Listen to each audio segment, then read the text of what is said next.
When you're a kid, you think the universe revolves around you. You think that you'll always be protected and cared for. Then, one day, you realize that's not true.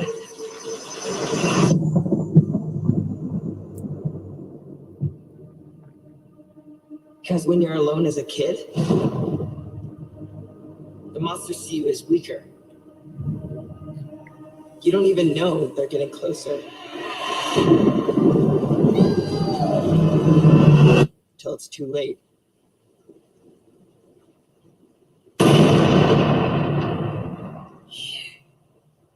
Take it.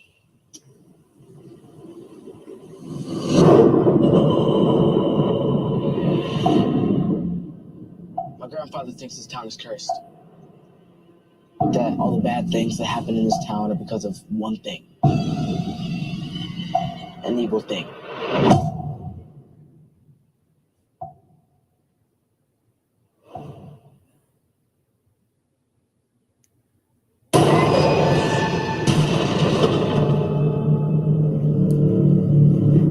Bill, if you'll come with me, we'll float too. I saw something. The clown. Yeah, I saw him too. We'll float too. What happens when another Georgie goes missing? Or one of us? Are you just gonna pretend it isn't happening like everyone else in this town? If we stick together, we'll win.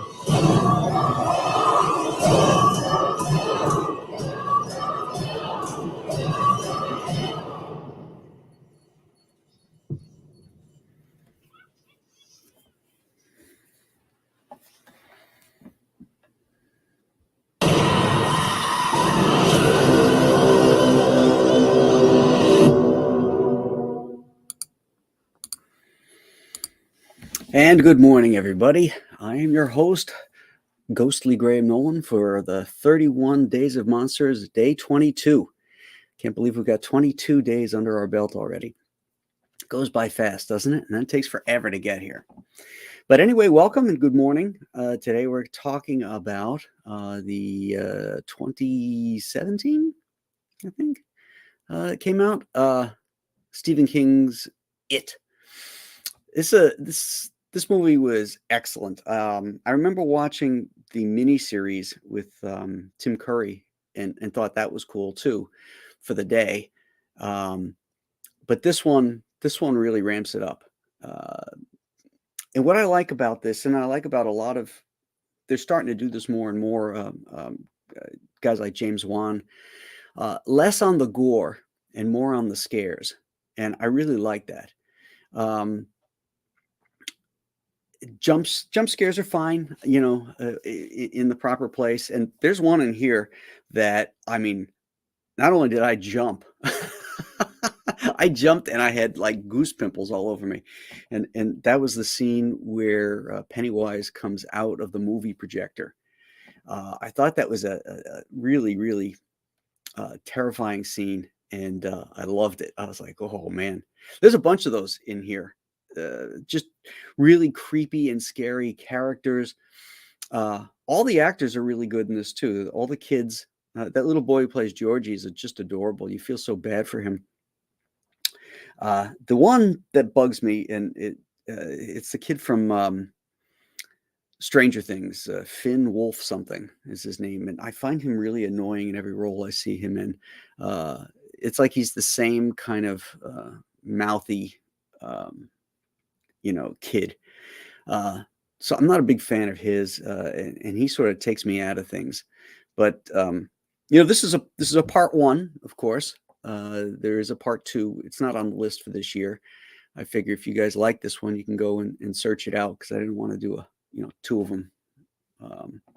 They're long movies too. I started this one this morning around 6:30, something like that, to get it in, because I've just been so busy in the evenings. And I got it in. I saw this at the movie theater. And it holds a special spot for me because it came out around August or early September. I think early September uh, of 2017. And my daughter Mary wanted to see this movie, but she had to go in for brain surgery, and I told her that I wouldn't go see it without her. So we waited till she healed, and it just happened to be still up and playing, and uh, so we ended up going to see it together. So we took a picture in front of the theater poster too, with the balloon and stuff in the background. It was really cool. But yeah, this is very good. I hope you guys watched it and enjoyed it. Today's a big day for me because as far as monsters goes, because today I'm doing my presentation at the North Park Theater for Abbott and Costello Meet Frankenstein and The Thing from Another World. And look at that.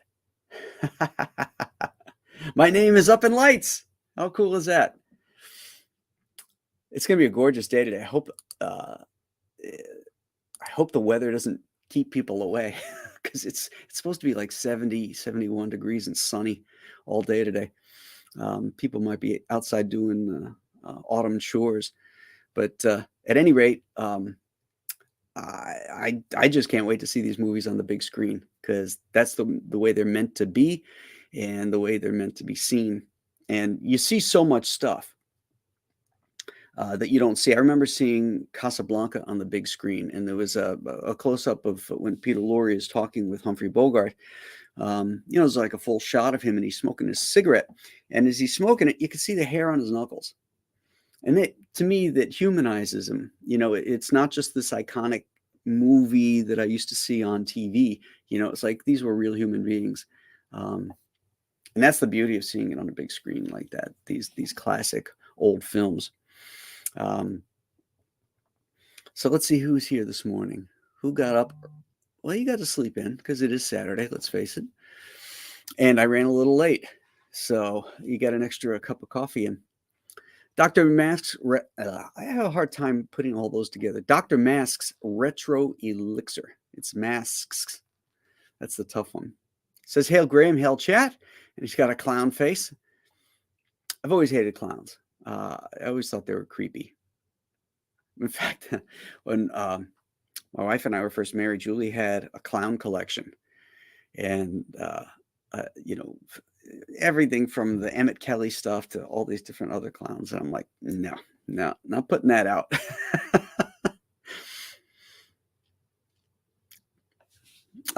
Killer Squid is here. Revan Saber. H is for heretic.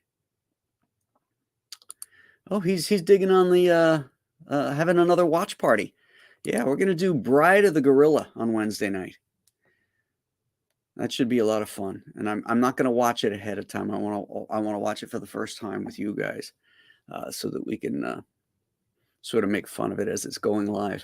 And I'm assuming we're gonna make fun of it because this is, it's a public domain film. Although it does have a pretty decent cast, but just the plot line itself seems like it's going to lend itself to some fun comments. Past Master Dan says, good morning. Marcus Killigrew, hail, this is always fun. Yeah, what's a better way to wake up in October than to be talking about monsters in the morning, right? JP Roca asks, what's good? Fearless Freep is here. He says, hey, everyone. Oh, Past Master Dan has been ill and not feeling it. Oh, sorry, bud. I hope you feel better.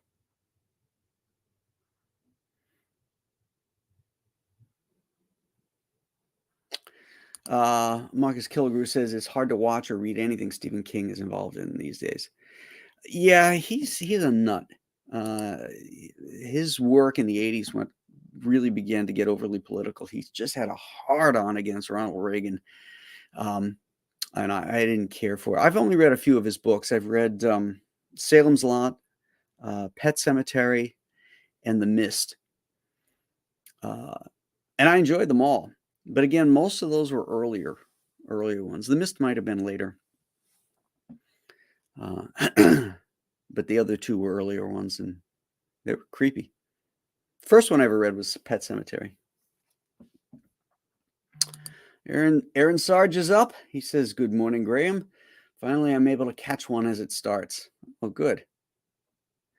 Eternal Shadow says, "Morning, everyone." Rob Fellows with his quote, "Hey, Graham, Nolan and Clown Chat, 1990. Would you like a balloon?" 2017, Rock War. Yeah, did you see some of the size of those rocks that they were throwing and hitting people in the head? Man, they'd be killed if they got hit in the head with a rock that big. Jasper Plan Night is here. He says, "Hey, chat." Rick Saylor says, "Good morning." Iwazaru asked me if I rented out the theater. No, the theater is showing the films. Uh, the theater reached out to me because they know I'm a big Monster fan and want to know if we could do something in conjunction together. And I said, well, what about in October, 31 Days of Monsters? And they asked me what movies I wanted to do. So I gave them a couple movies. I said, how about Abbott and Costello or The Thing from Another World? And they said, well, we can get Abbott and Costello, Meet Frankenstein. I'm like, oh, okay, that's great. And then he reached out to me and said, well, we can also get The Thing from Another World. And I said, well, how about if we do a double feature like they used to do back in the 70s? And they were all for it. So I get to do a little presentation and talk about two of my all-time favorite movies and also two of my favorite horror films. FT Nick is here. Good morning.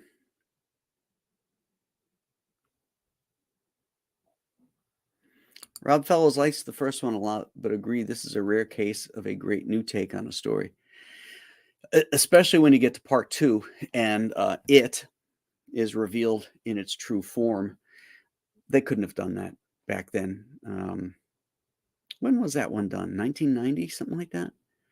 Yeah, they just, the technology wasn't there for that. But it's pretty darn cool in a new one. Mr. Ray Turpin, a former Key West boy.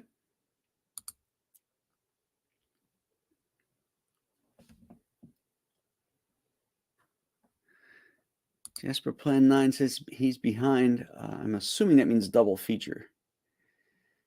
2Xing.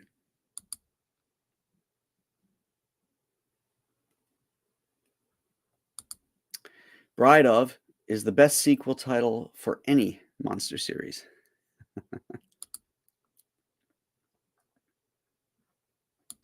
Oh, Dr. Mask says, yeah, after I talked about the Conjuring movies, he went back and watched almost all of them. A lot of good stuff. Yeah, I'm a big fan of James Wan's horror stuff.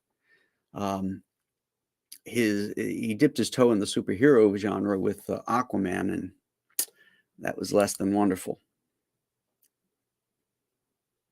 If he's going to do something like that, maybe do the Phantom Stranger or the Spectre, have him do something like that, something more in his wheelhouse. That would be, I think, could be really, really cool. Devil Flyer Momentum is here. Rob Brown says, good morning. Legendary Monkey.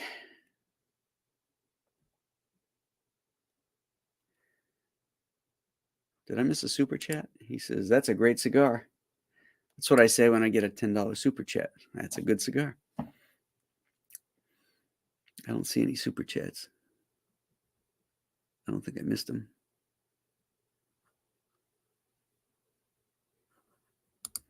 Thank you, Rob. He says, good luck with your spook show. You're already a scary horror host.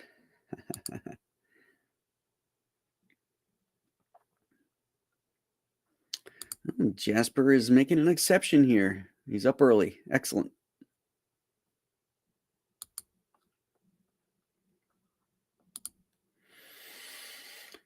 Marcus's mother loved King, and his books were always around the house. My wife Julie was a big King fan. She read them when she was a kid, when he first started off with Carrie. But then she got, disenchanted with his writing as he started to get more and more political.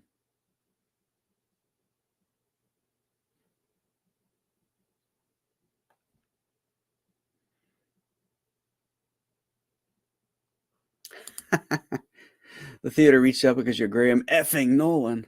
I don't know if that's it, but thanks for that.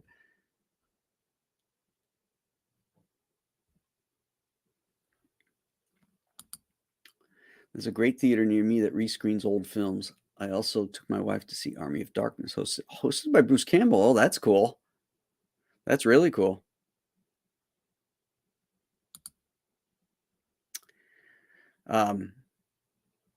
Chuck Dixon and I we were up at DC one time, and we went to go see Blazing Saddles at the Radio City Music Hall. And the main screenwriter, I can't remember his name now, was there, and he was presenting the film and talking about it. And it was really, really cool.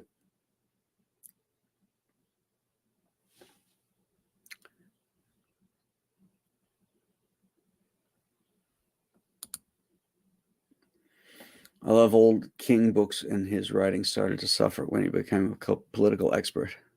Yeah, he got punked recently.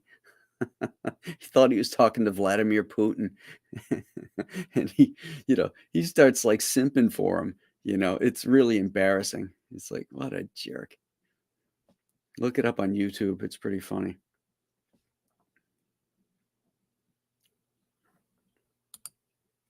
Bruce didn't disappoint. He wore a tacky blazer covered in blue sequins. Remember that Western show he did, Briscoe County Jr.? That was good.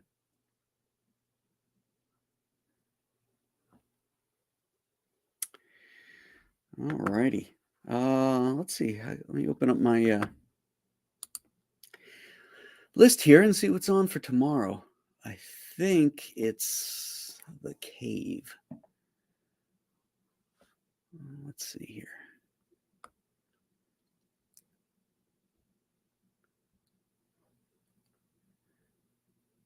Come on, where are we?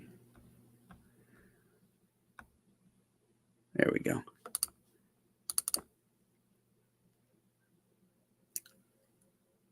It is. It's The Cave. And that's on Netflix. So if you haven't seen that, you can watch that on Netflix.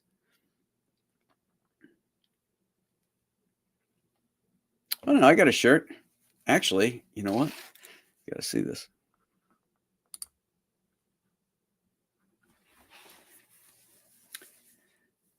McDougal's House of Horrors, Wax Museum. The body of Count Dracula and the original Frankenstein monster. Went in La Mirada, Florida.